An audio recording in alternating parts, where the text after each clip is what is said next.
Hello friends, நான் Tamilarasan. Welcome to stock hub. நம்மளோட YouTube சேனல்ல தினமும் ஷேர் மார்க்கெட் கோர்சஸ் அப்லோட் பண்றாங்க. ஸோ யாருக்கெல்லாம் ஒரு பிகினரா இருக்கீங்க, கத்துக்கிட்டு ஏர்ன் பண்ணணும்னு ஆசை இருக்கோ, எல்லாருமே நம்ம சேனலை ஃபாலோ பண்ணுங்க. ஏன்னா நம்ம சேனல்ல பிகினர் டு மாஸ்டர் ட்ரேடர்ன்ற மாதிரி ஒரு கோர்ஸ் ரன் பண்றோம். இதுல 100+ சாப்டர் இருக்கு. ஃபர்ஸ்ட் 50 வந்து ஷேர் மார்க்கெட்னா என்ன, அது எப்படி செயல்படுது, உங்களுடைய பணம் எப்படி ஷேர் மாறுதுன்னு எல்லா அடிப்படை விஷயங்களும் 50 சாப்டர்ல சொல்லியிருக்கோம். மீதி 50 சாப்டர் வந்து fully focused on technical chapters. ஒரு பேட்டர்ன் எப்படி வரையணும், எத்தனை வகையான பேட்டர்ன் இருக்கு, எப்படி பிரேக் அவுட் கண்டுபிடிக்கணும்னு எல்லாமே சொல்லியிருக்கும். ஸோ ரொம்ப யூஸ்ஃபுல்லா இருக்கும். அண்ட் நீங்க வந்து 15,000 25,000 செலவு பண்ணி பார்க்குற கோர்ஸை விட இது ஒர்த்தான கோர்ஸ். ஸோ 4 பேருக்காக ஷேர் பண்ணுங்க, சரிங்களா? அது ஒரு ரெக்வஸ்டா கேட்கிறேன். ஓகே ஃப்ரெண்ட்ஸ், இன்னைக்கு சாப்டர் 74 வந்து பார்க்குறோம்.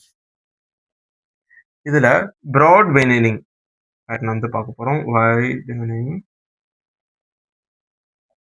Veg pattern. ஃப்ரெண்ட்ஸ், இதுக்கு இன்னொரு பேர் இருக்கு. அது மெகாஃபோன் பேட்டர்ன். இப்போ மெகாஃபோன்லாம் நீங்க பார்த்துருப்பீங்க. அதாவது இந்த மாதிரி இருக்கும்.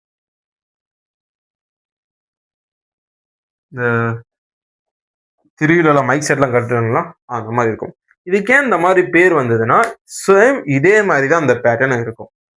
இந்த பேட்டர்ன்ல பார்த்தீங்கன்னா 2 டைப்ஸ் இருக்குங்க. ஒன்னு வந்து bearish megaphone R broad widening veg.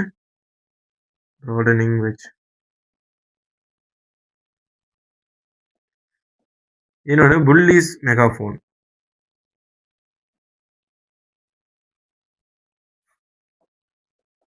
So இதில் நம்ம ஃபர்ஸ்ட் பார்க்க போகிறது இந்த பீரியஸ் மெகாஃபோன் தான். ஏன்னா இதுதான் நிறைய பேருக்கு பாப்புலராக தெரிஞ்ச ஒரு விஷயம். அந்த ஷார்ட் செல் பண்ணுறவங்களும் இன்டர்டே பண்ணுறவங்களும் அவசியம் தெரிஞ்சுக்க வேண்டிய பேட்டர்ன். ஏன்னா இதில் செல்லிங் ஆப்பர்ச்சுனிட்டி அவ்வளோ வருங்க. ரொம்ப ரொம்ப சூப்பரான ஒரு டார்கெட் ரேஷியோவில் நீங்கள் செல்லிங் வந்து பண்ணலாம். அதே நேரத்தில் இதில் வந்து நம்ம டவுன் ட்ரெண்ட் மார்க்கெட் இல்லை ஷேருடைய ரிவர்சல் வருது அப்படின்றத ஈஸியாகவே ஐடென்டிஃபை பண்ணிக்கலாம்.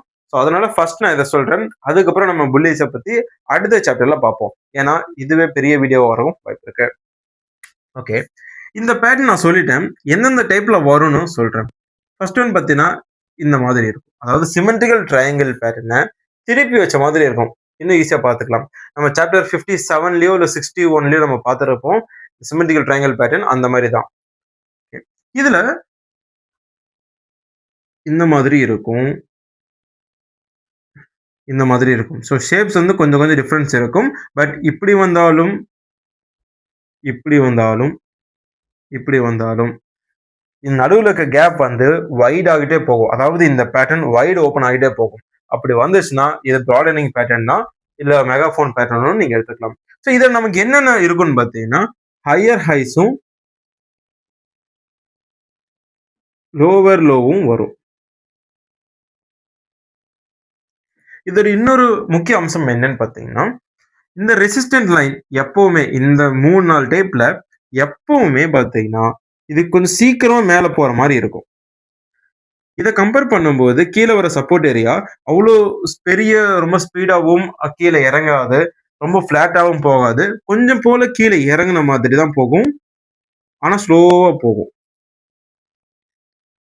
ஸோ இப்படி போகும்போது என்ன ஆகும்னு பார்த்தீங்கன்னா இந்த சப்போர்ட் ஏரியா ரெசிஸ்டன்ட் ஏரியாவை டச் பண்ற ஒவ்வொரு பிரைஸ் ரேஞ்சும் பார்த்தீங்கன்னா ரொம்ப வைடா இருக்கிற நேரத்துல டச் பண்றதுக்கு எடுத்துக்கக்கூடிய கால அளவும் பார்த்தீங்கன்னா ரொம்ப அதிகமா இருக்கும்.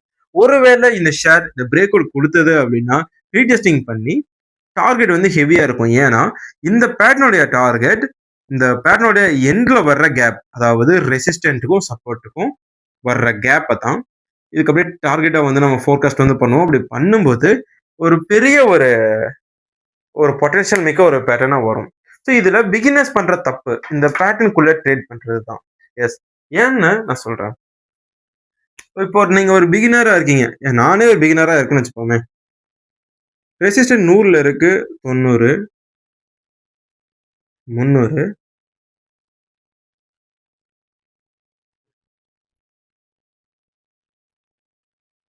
88, 350, 84. ஸோ இந்த மாதிரி இருக்கும்போது நான் என்ன பண்ணுவேன், 90ல வாங்கி 100ல வித்திருந்தா லாபம். ஸோ 88ல வாங்குறோம், இந்த ஃபோர்காஸ்ட் ஏரியால நம்ம விக்கிறோம் அப்படின்ட்டு நான் பிளான் பண்ணுவேன். ஏன்னா, ஒவ்வொரு தடவையும் சப்போர்ட்லேருந்து ரெசிஸ்டன்ட்க்கு இந்த பங்கு போகுது. அப்படி போகும்போது மிகப்பெரிய ஆப்பர்ச்சுனிட்டி இருக்கு. ஸோ, அதனால நெறைய பேர் சப்போர்ட்ல வந்து வாங்குவாங்க. பட் இந்த மாரி பங்குல நெறைய இன்ஸ்டிடியூஷனல் இன்வெஸ்டர்ஸ் ரொம்ப ரொம்ப வந்து பார்த்தீங்கன்னா, நல்லாவே ப்ளே பண்ணுவாங்க. அந்த நேரத்துல இங்க என்டர் ஆகுற நெறைய பேருக்கு ஸ்டாப் லாஸ் வந்து ஹிட் ஆகும். ஏன்னா, வேணும்னே பங்கு மேல போகாம கீழ அடிச்சுட்டு அத லாஸ் ஆக்கிருவாங்க. அதுக்கப்புறம் 1 மாசம், 2 மாசம் கழிச்சு வந்து பார்த்தீங்கன்னா, ஸ்டாப் லாஸ் ஹிட் ஆனதுக்கப்புறம் மீண்டும் பங்கு இது வந்து ஒரு லேர்னிங் கிளாஸ் தான். ஸோ டீட்டெயிலா சொல்றேன். புரிஞ்சுக்கோங்க. பங்கு வந்து கீழயே டிராவல் ஆயிருக்கும். உதாரணத்துக்கு இங்க 89 ஸ்டாப் லாஸ் வச்சுட்டு, நீங்க வந்து என்ட்ரி எடுத்திருக்கீங்க. உங்களுடைய ஃபோர்காஸ்டிங் வந்து இங்க இருந்து ஒரு ரூ. 250 இல்ல ரூ. 300 போகணும்னு நெனைக்கிறீங்க. ஸோ அதுக்காக இங்க வாங்குறீங்க. வாங்குன சில வாரங்கள்லயே பார்த்தீங்கன்னா, பங்கு ரூ. 80க்கோ இல்ல ரூ. 79க்கோ வந்து ரீச் பண்ணி, அதாவது ஸ்டாப் லாஸ ஹிட் பண்ணிட்டு கீழ ட்ரேட் ஆயிட்டு இருக்கும். ஓகே. இந்த பங்கு வந்து ஸ்டாப் லாஸ் ஹிட் ஆயிடுச்சுன்னு, நீங்க அடுத்த ஒரு பங்க நோக்கி போயிருவீங்க. திருப்பி 2 மாசம், 3 மாசம் கழிச்சு வரும்போது, இந்த பங்கு யூ டர்ன் அடிச்சு, இந்த ஏரியாவ போய் டச் பண்ணியிருக்கும். இந்த மாரி நெறைய பேர் நடந்திருக்கும். உங்களுக்கு நடந்திருக்கு அப்டின்னா, கீழ வந்து கமெண்ட் பண்ணுங்க. இந்த பேட்டர்ன் மட்டும் இல்ல. எனக்கு வந்து சில பேர் நடந்திருக்கு. அதே மாரி உங்களுக்கும் உங்க எக்ஸ்பீரியன்ஸ் ஏதாவது இருந்தா, அத கீழ வந்து ஷேர் பண்ணுங்க. பார்க்குறவங்க பார்த்து தெரிஞ்சுக்கட்டும். ஸோ இது வந்து இன்ஸ்டிடியூஷனல் பே. ஸோ அதனால நீங்க இந்த பேட்டர்னுக்குள்ள ட்ரேட் பண்றத தவிர்த்தரணும். எஸ். இந்த மாரி பேட்டர்ன் பிரேக் அவுட் தரதெல்லாம் பார்த்தீங்கன்னா, மாச கணக்குல எடுக்கும். ஆனா அந்த மாச கணக்குல வெயிட் பண்ணி என்ட்ரி எடுத்தீங்கன்னா, இத்தன நாள் நீங்க வெயிட் பண்ணி எடுக்கிறதுக்கு சமம். நீங்க வந்து குறுகிய நாட்கள் எடுத்துறலாம். எஸ். இப்போ இந்த பேட்டர்னுக்குள்ள ட்ரேட் ஆகுது, டார்கெட்ட ரீச் ஆகுதுன்னா, 3 மாசம் டைம், 4 மாசம் டைம் அந்த மாரி எடுக்கும் இந்த பேட்டர்ன். பட் பிரேக் அவுட் குடுத்ததுன்னா, அந்த டார்கெட் வந்து 2லிருந்து 3 வாரங்களே நமக்கு வந்து அச்சீவ் ஆயிரும். ஸோ ஒரு பெரிய வின் குறைஞ்ச காலகட்டத்துல நம்ம எடுக்கலாம். ஸோ இதனால தான் பிரேக் அவுட் ட்ரேடிங் வந்து ரொம்ப பொட்டன்ஷியலா இருக்கு. ஓகே. அது வந்து டார்கெட் அதாவது புல்லிஷ் பண்றவங்க வந்து டெலிவரி ட்ரேட் எடுக்கலாம். நாங்க வந்து எஃப் அண்ட் ஓ, இன்ட்ராடே பண்றோம், இல்ல ஷார்ட் செல் பண்றோம். இது எப்படி யூஸ் பண்ணணும் அப்படின்னா, இந்த பிராட் வெர்னிங் பேட்டர்னே பியரிஷ் பேட்டர்ன் நான் சொல்லிட்டேன். ஓகேங்களா? இந்த ஏரியாக்கு போச்சுன்னா, நீங்க கண்ண மூடிட்டு வந்து செல் அடிக்கலாம். அ ஸ்விங் ஹை இருக்கு இல்லைங்களா? அதாவது ஒரு கன்ஃபர்மேஷன் இருக்கு. அதுக்கு இருக்க ஸ்விங் ஹைய வந்து ஸ்டாப் லாஸ் பிளேஸ் பண்ணிட்டு, நீங்க வந்து செல் பண்ணுங்க. நல்ல ப்ராஃபிட் எடுக்கலாம். எஃப் அண்ட் ஓ வந்தாலும் ஸ்விங்ல செல் பண்ணலாம். And then break out area. ஏன்னா, இங்க செல் பண்றவங்களுக்கு அதிகம் எப்பவுமே பார்த்தீங்கன்னா, அ ஒரு நல்ல வாய்ப்பு வந்து இருக்கும்.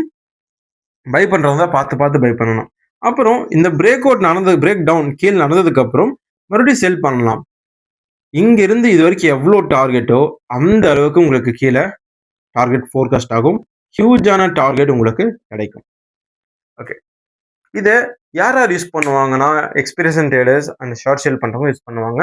யார் யூஸ் பண்ணக்கூடாதுன்னா, பிகினர் யூஸ் பண்ணக்கூடாது. ஏன்னா, அதுல காமனா வந்து ஃபேக்கான பிரேக் அவுட் வர்றதுக்கான வாய்ப்புகள் இருக்கு. உங்களுக்கு கன்ஃபர்மேஷன் பார்க்க முடியலன்னா, கண்டிப்பா லாஸ் பண்ணுவீங்க. இந்த மாரி லாஸ் பண்றத தவிர்க்கணும் அப்டின்னா, இந்த மாரியான பெரிய பெரிய பேட்டர்ன வந்து ட்ரை பண்ணாதீங்க. பிகினர்ஸா இருக்கிறவங்க ட்ரையாங்கிள் பேட்டர்ன் ட்ரேட் பண்ணலாம். ட்ரெண்ட் லைன் பிரேக் அவுட்ட ட்ரேட் பண்ணி ட்ரெய்னிங் எடுத்துக்கலாம். ஸோ இந்த மாரி பண்ணும்போது, நீங்க அப்படியே அப்கிரேட் ஆயிட்டு வருவீங்க. ஓகே. இதுல பண்ண வேண்டியவை டூஸ் அப்டின்னா, first draw the lines properly. Technique அனாலிசிஸ்ல நெறைய பேர் ஃபெயில் ஆகறதுக்கான காரணம், இந்த லைன்ஸ தப்பா வரையறதுனால தான்.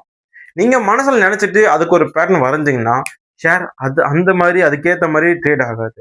ஷேர் எந்த மாரி மூவ் ஆகுதோ, அத பார்த்து, அத படிச்சு தான் நீங்க பேட்டர்ன் எப்பவுமே வரையணும். அப்படி வரையும்போது தான் நீங்க ப்ராஃபிட் பண்ண முடியும்.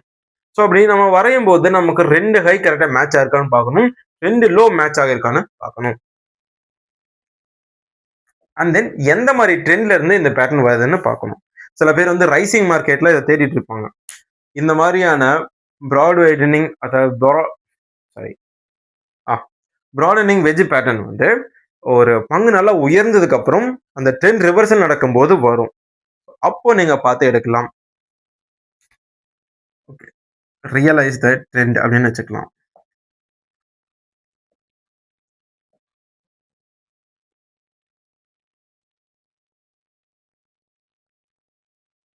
3வது point place stop loss on above area.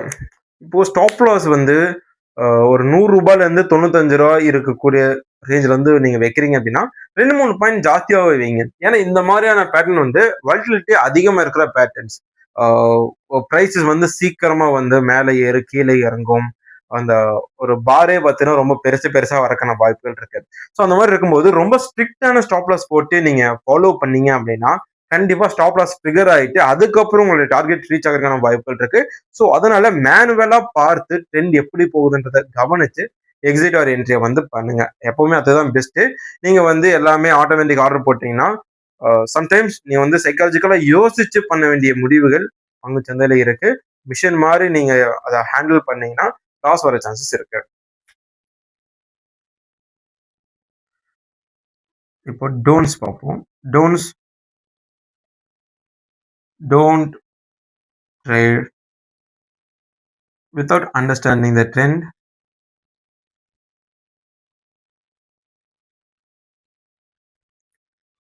Don't trade inside the pattern.